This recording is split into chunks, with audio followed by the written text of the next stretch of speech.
welcome to tonight's edition of the Evening Review. My name is Taiwan Jabela, your host. Let's quickly look at today's front page of Namibian Sun.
Welcome back. Today, the Deputy Minister of Home Affairs, Daniel Kashikola, spoke about the issue of alcohol. There's so much confusion. Some people are saying, are we allowed to sell? Okay, selling, of course, is not allowed, but possession. If I have a bottle of wine in my house, am I in trouble or not? This is what he had to say to our colleague, Jemima Buges. Kashikola, can you please tell us, are people still allowed to brew their own alcohol like Tombo and Karibi at home? As I said during the lockdown, all alcohol is banned. Whether it's Tombo, whatever type of alcohol, is not allowed. And those who are brewing Tombo or at their homes or are selling under behind closed doors, they are actually violating the law. And if they are caught, they will be answerable for their violation. Honorable, there's also the question around the possession of alcohol in your vehicle. That's why I brought you. Am I allowed, like you said earlier, as long as I don't buy it, the prohibition is on the sale of it. Am I allowed to have the alcohol in my car and at my house? What we are saying is, if we find the law enforcement will find you with alcohol during the lockdown, when the sale of alcohol is banned. For now, we'll definitely deal with you in terms of the rules that are governing the state of emergency and the lockdown. Alcohol is banned, and as I said, we'll recommend that even the possession of alcohol, not only the sale, the possession of alcohol for now is not accepted.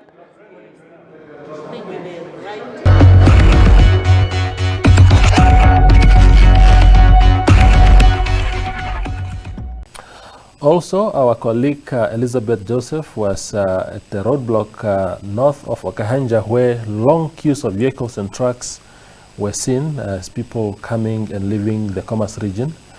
Let's have a look at that.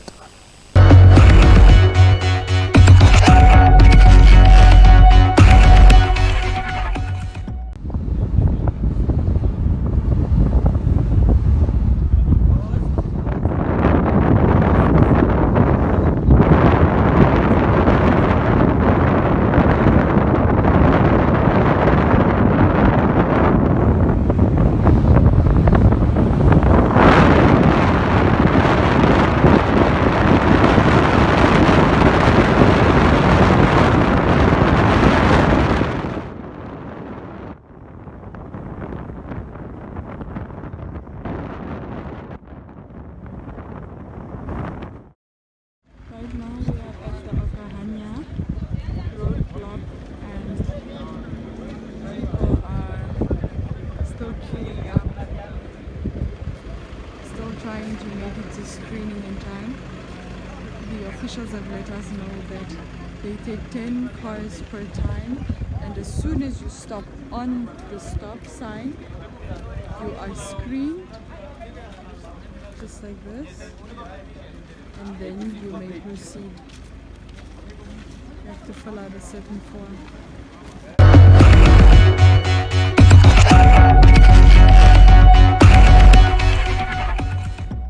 So today in the studio I have a singular honor of being joined by the former Swapo Secretary General Dr. Ngarikutuke Tjiriange, who also worked as the country's first Justice Minister and also the first Minister of Veteran Affairs. Welcome to the show, Doctor.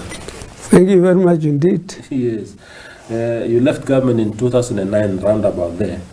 What have you been up to since then? Well, as always, everything has got a start and an end.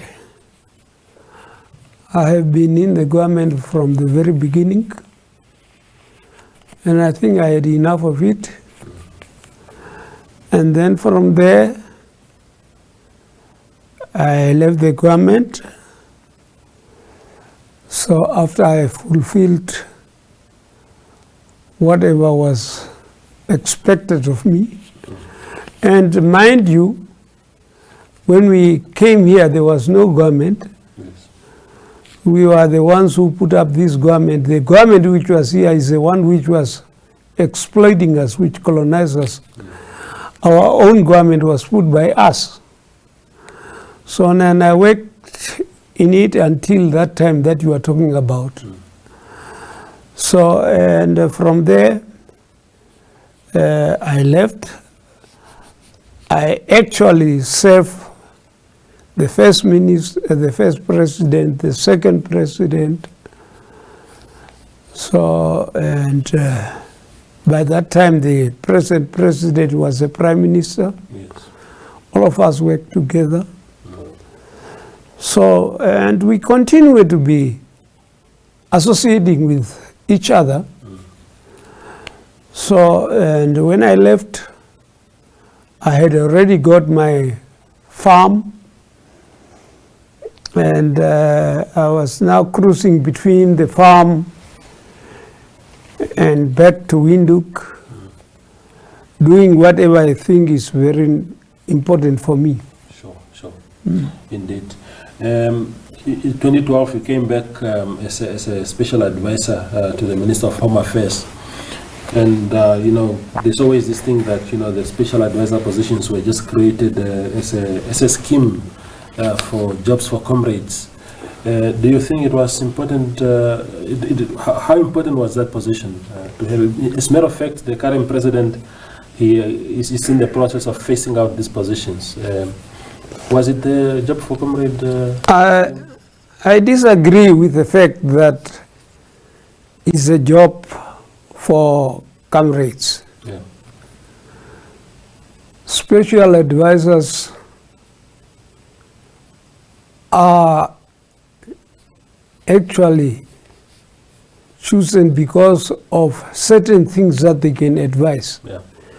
You just don't go out in the street there and grab every comrade to come and be a special advisor. So the people who assign them have got the reason why the certain people must need to be advised. Yes. And then they see who is capable of doing that advice. Yeah. And the fact remains that the position of a ministry is a very complicated position. And if somebody who has got a long history of doing things, who know things, is brought to advise the one who is in the position now, that is not to make a job for comrades. It is to help the system to go forward.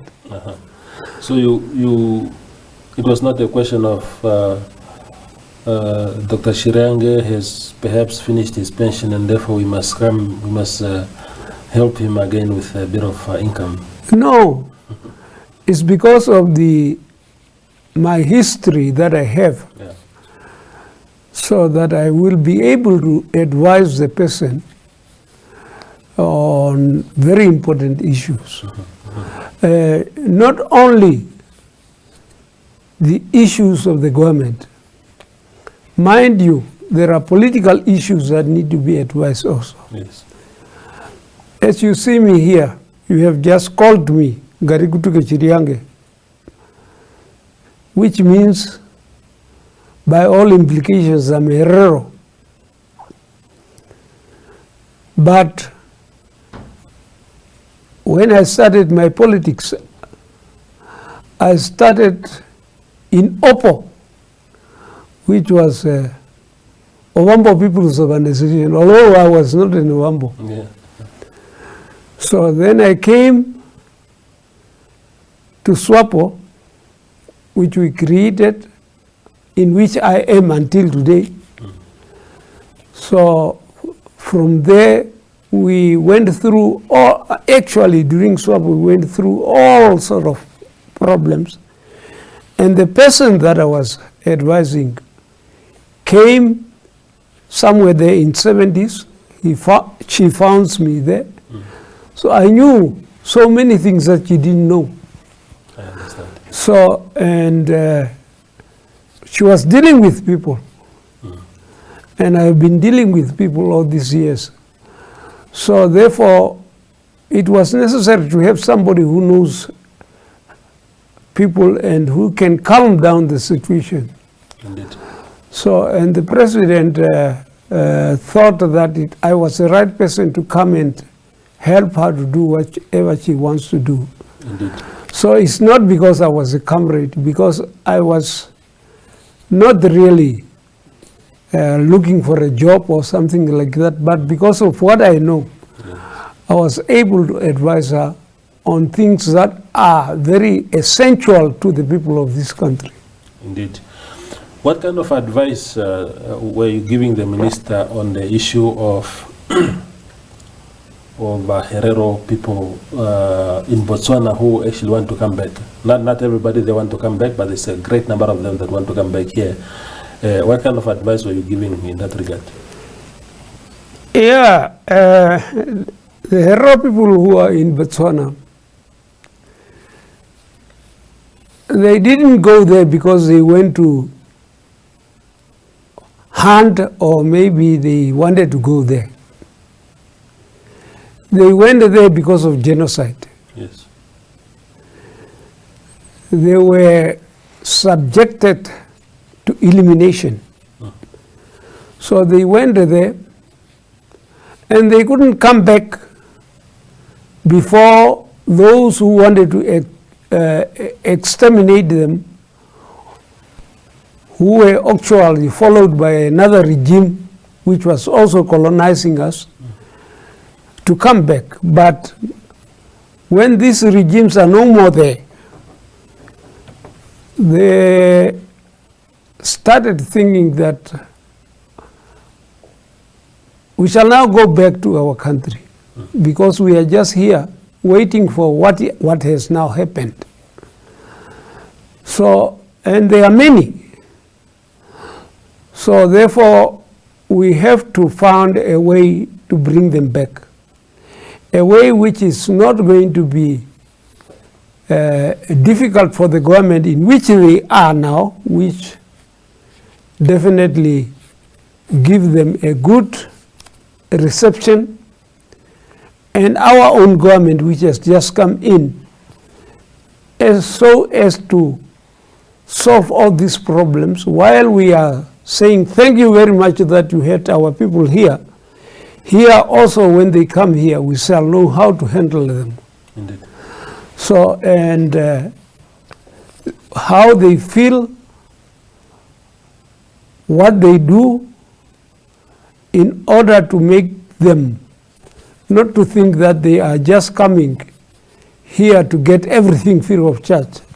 Sure. There must be somebody who can talk to them that don't think that you are just going there and you are going to live into honey. Yes. So they have to talk to people. Indeed. So, and in order for me to advise the lady who was a minister, I know these people very well who were coming. This minister came from the north, and she never, she escaped from there, actually from the north, to when we met abroad. She never knew these people the way I know them. Indeed. So, and psychologically and otherwise, I know them. Indeed. So it was good for me to advise how to handle this kind of people. And that it was not the only thing that I advised her. Yes. When we came back here, she was working under me. And when I left, she took this position. And we know each other very well. And the president thought that what I know, I can still help her. Indeed. To succeed in whatever she wants. Indeed. Now, you spoke earlier about genocide. What are your views on that chapter, especially in terms of what needs to be done now going forward? There are talks of reparations. There are huge debates about how any reparation must be used. Must it be used for national development? Must it be channeled towards the affected communities? What is the best way in your view? Yeah, there are so many there are so many ideas about this genocide reparations that will be paid. But one has to understand that colonialism of this country has affected everybody, no matter what. But the genocide is different from other things because there were specific group of people who were supposed to be eliminated. And these people are known. They are Namas and Hereros. So, and they were reduced almost to nothing. And when the money or whatever comes that way, that thing has to be taken into consideration. So these people suffered twice, from the genocide and also together with others from colonial situation. And when the money for genocide is being given or whatever is given, those people have to be given the first opportunity to see what they can do. You can never take somebody to a hospital who is not sick. You cannot do something for somebody who doesn't deserve it. So the country deserves all these things, but there are certain things that are specifically for certain people who have been subjected to that, and this is genocide. Indeed. So, and therefore, when the genocide is, those reparations are paid, the first people to be considered must be the ones that have been the victims of genocide. That does not mean that other things should not be done that will also be benefiting others. Apart from the benefits, Doctor, what is your view on the manner in which government is handling this matter at the moment? I think the government is really doing its best in trying to make sure that those who have committed the genocide must come down and realize that they have done something wrong.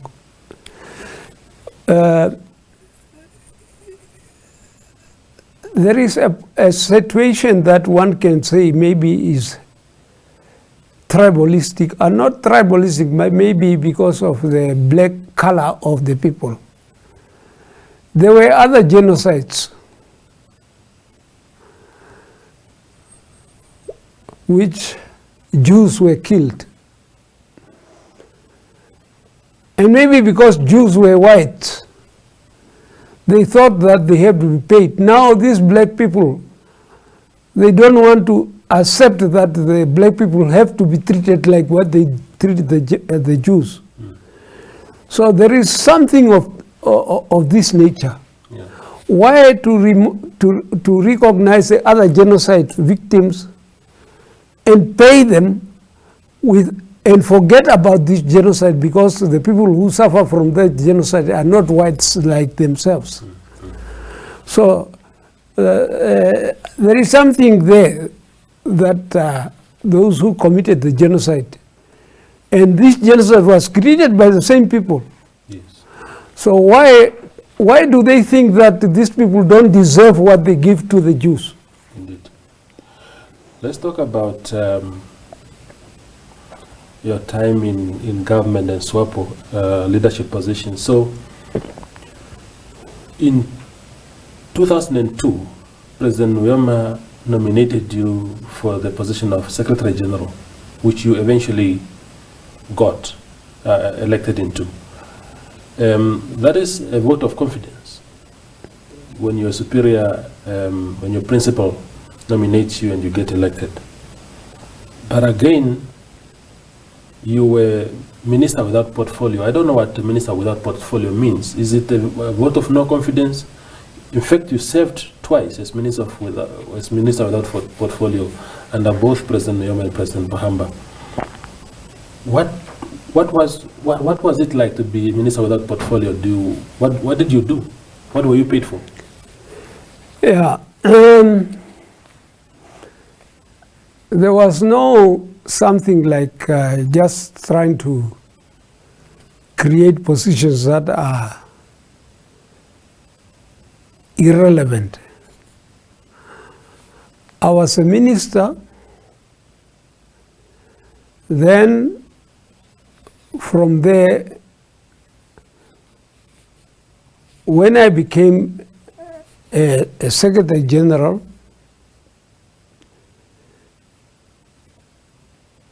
I was between the two. I was running the organization as a Secretary General. Yet, the government also wanted me to contribute in my own way to what the government want to achieve. So, and don't forget that the government of the day was the government of Swapo. Not because it's only for Swapo, but it was created by Swapo.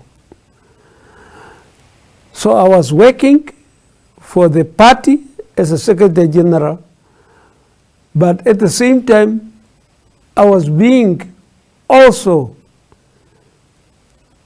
taken to the government to advise whenever it is possible. Hence the need for me to be made a minister with that portfolio, because I was also contributing to the government. Not because I'm a comrade, just because I was also doing something for the government. So you receive a full salary, a full ministerial salary, just for doing what seems to be a very secondary role of a minister? Well, it's a name that without portfolio. What does it mean? You are a jack of all trades. Yeah. It's not because the work is not there. It's that now, when you are a minister, you are dealing with your what your ministry does. When you are a minister with that portfolio, now you become a jack of all trades. Today you are there, tomorrow you are there, and so on. That does not mean the work is less. Okay. For example, a minister of portfolio, you may even start advising a minister of defense when you are not even a ministry of defense. And you go to the next ministry and so on and so forth, because you are actually a jack of all trades. understand. So you then became a Minister of Veteran Affairs. You set up that ministry, if I'm not mistaken, and that was after a lot of pressure was put on government by the former soldiers. You proposed a lot of things that were accepted, benefits and everything. So today, war veterans get a variety of grants, also lump sums. And there's a sense that too much money is going to war veterans as if they were the only citizens. Do you agree that... They are only what? They are the only citizens of the country. I mean, what about the rest of us who are not war veterans? So is it a well-deserved benefits? Yes, it is. All of us suffered. There's no doubt about it. Everybody who was in this country suffered. But don't forget the point. Don't forget the history. That those people who are veterans, they were all the time in the bush. They never worked for anybody else. The only thing that they contributed to this country is a struggle with the guns.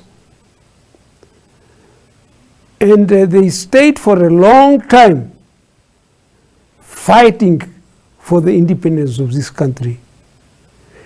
And when we were fighting, we never got any salary. Therefore, we did not have even pension. We were not getting anything. The only thing that we are getting is to eat when the food is there. Sometimes there was also no food. Sometimes you go hungry for the whole week. And we didn't worry. We knew that one day the food will come. So those people went through a difficult times. And when we came here, they had nothing. They don't have nowhere to go. They don't have houses. They were not being paid. People who were staying here, they suffered a lot. But they had at least some places to stay. These people didn't have anything. They were just coming from the bush. So we have to help them to get something. Indeed. And the Kufut members who say they deserve also the same benefits, what do you say to them? The Kufut members, let me put it this way.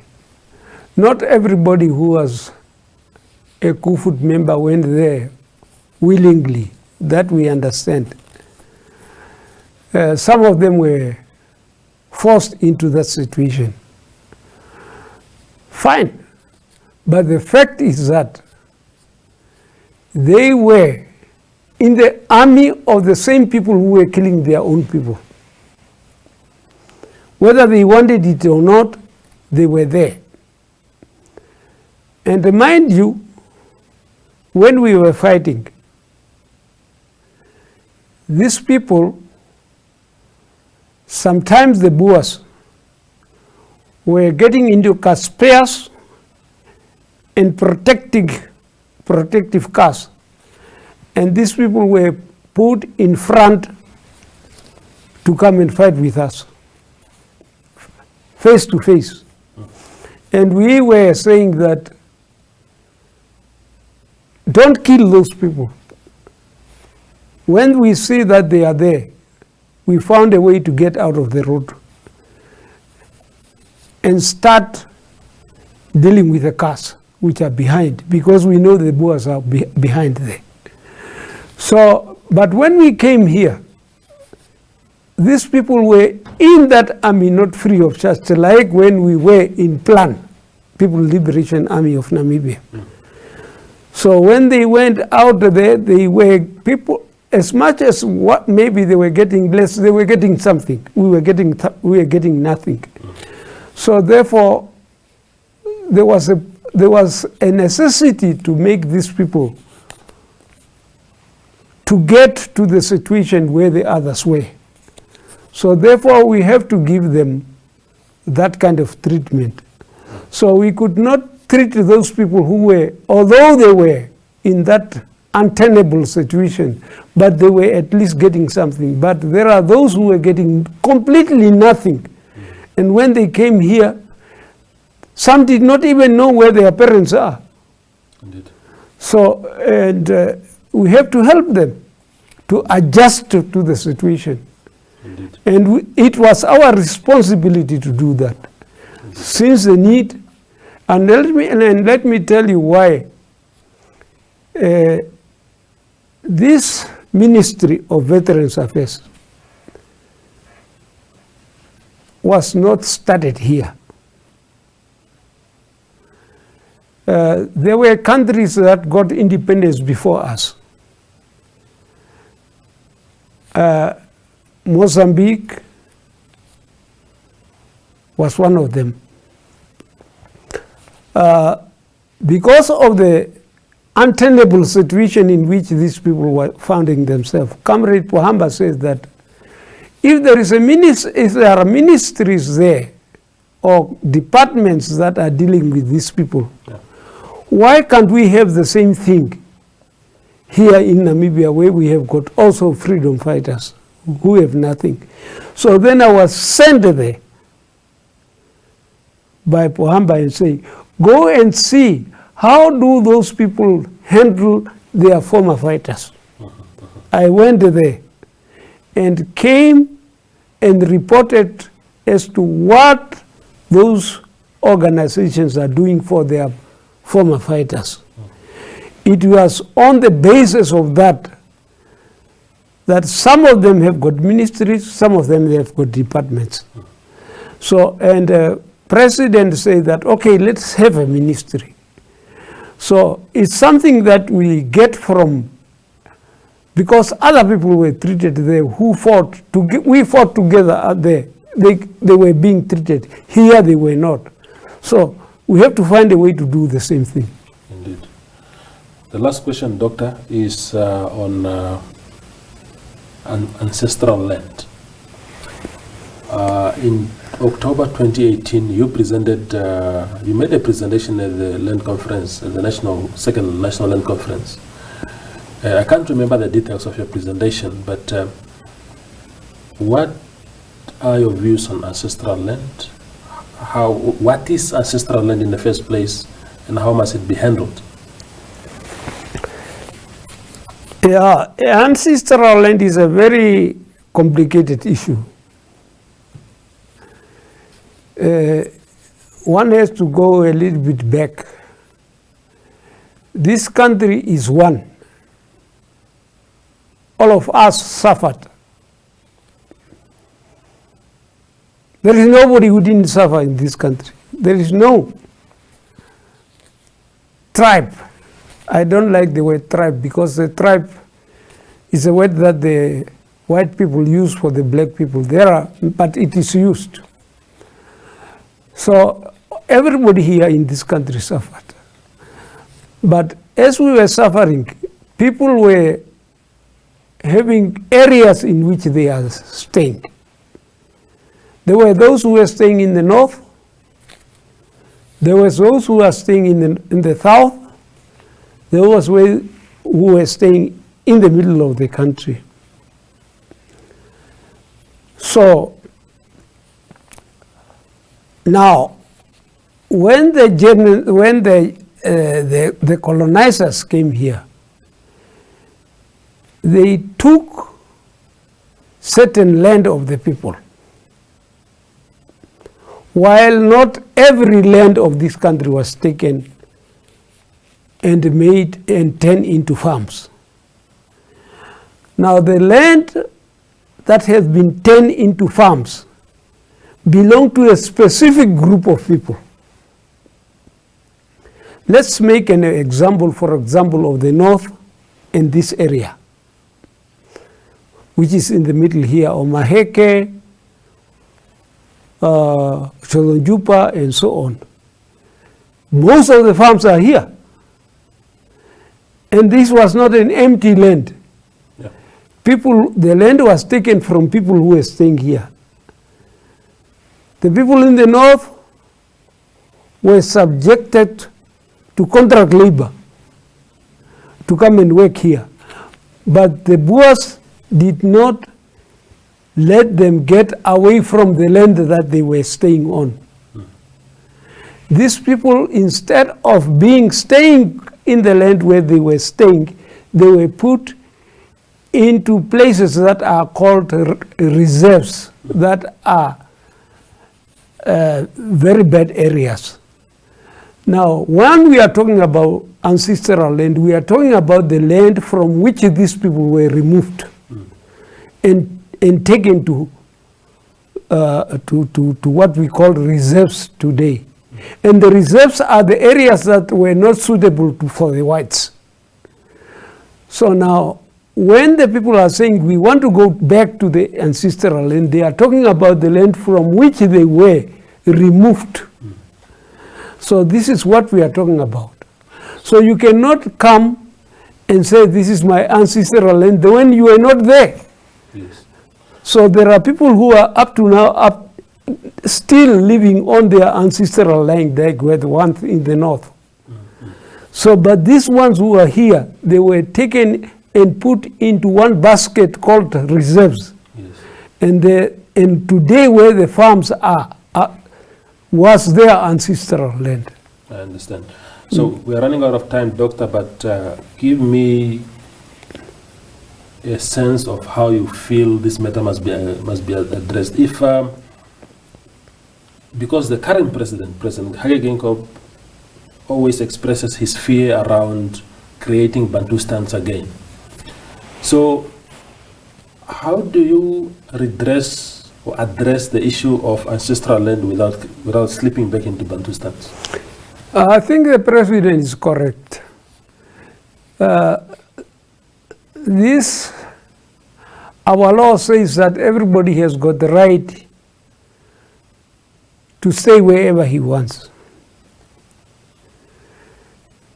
which is good. Our constitution is very good on that. But you cannot put somebody on somebody. You can only put somebody on the land which is not occupied by somebody.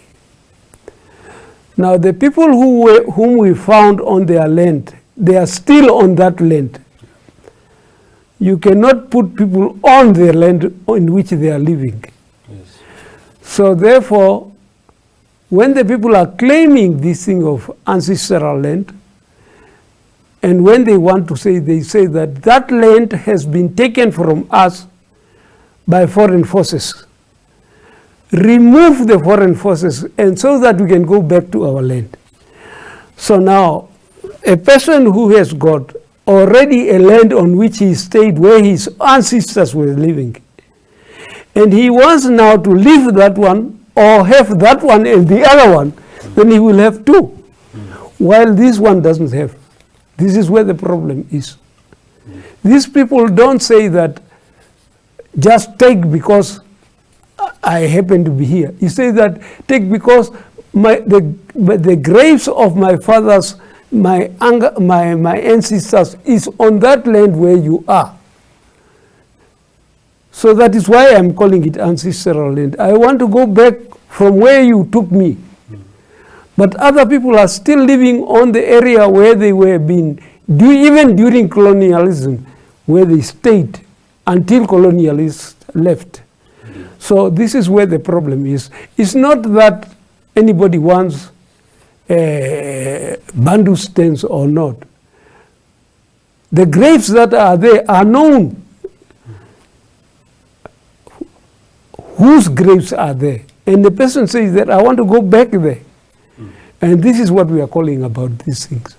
And that does not mean somebody else who has got money and there is a land which is being sold somewhere has no right to come and do that. They do buy. And some of them, even who have not lost their ancestral land, they come here and buy the land. And from time to time they allow others who whose friends are buried there to go and see the graves of those people. Whereas those South Africans which were on those lands, they were not even allowing these people to go and see those graves. Indeed, Doctor. No, thank you very much for coming through and sharing your wisdom with us. We appreciate it. That was Dr. Ngarikutuke Tjiriange, former cabinet minister, former secretary general of Swapo, and a liberation struggle veteran speaking to us about a lot of things. Thank you for watching. Good night.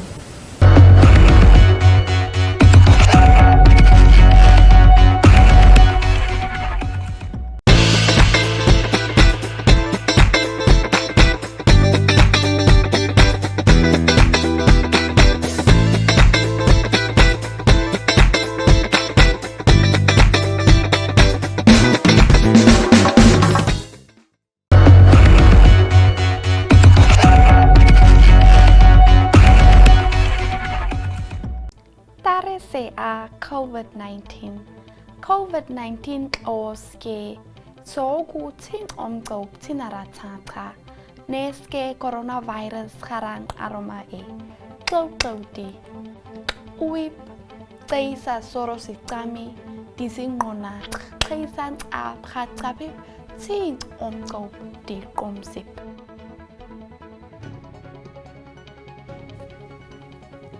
ais nga uhare masker tike ai di aun tin ai ha kwendi abong abore andi hunuma kwena hura ti kaisa tal amas ngamibe ein hansen amang harugup geni ikha sogun ai aromarati ha hai di ke COVID-19 sa hai batamaha COVID-19 ske mwiti kuhama haru tama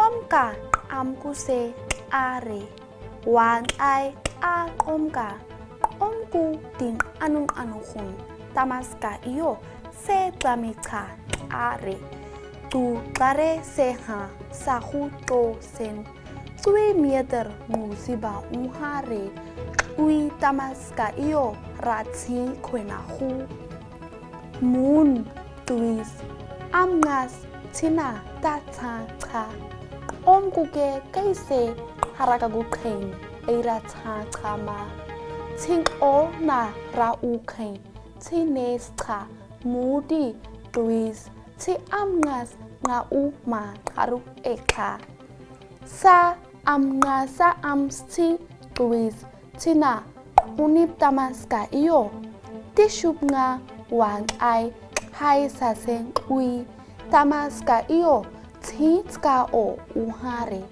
tishuba hai se ahure amapsi hai hwan housing hwa hunke hai hwan matis coronavirus sa tamaska iyo COVID-19 sa a hai kai tosa nepke amaba hai hwan wa Taning harus hai hwan coronavirus ke uitip tamaska iyo Chinese un ha taning haru ekha amap hi coronavirus ke omtop nga urama haru ai ha kwe ikan ui tamaska iyo ti hui ai rama haru hunip tamaska iyo tuisa hura hong tinge a tani harue ha song sense hai wan ai sa tuisa o tamitan aske COVID-19 hip obara hai amap hi toto ike a tei tuisan o tamitan aske kwe kai baha isa habusa totoske wan ai tuisan o tami han aske ni kwena hai se heisa hurawi khabe hin oba huwi tama hai hwan ni ai hwan khau sing hwan dinke rami sorosa alkoholiti chlorine icha iriske COVID-19 sara haiba tamaska iyo chik inha tobebe amngas ti kai tamita as tinge rasisen ui kei amap ma ngara ama ike a hei wan ai ha anusi putas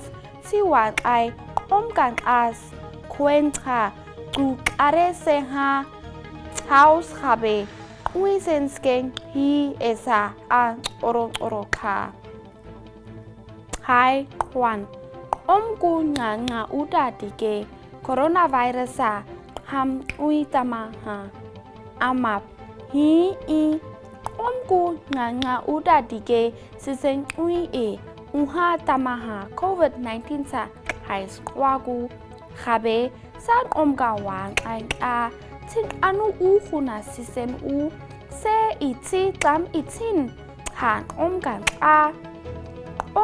a ti wang ai nga hai wan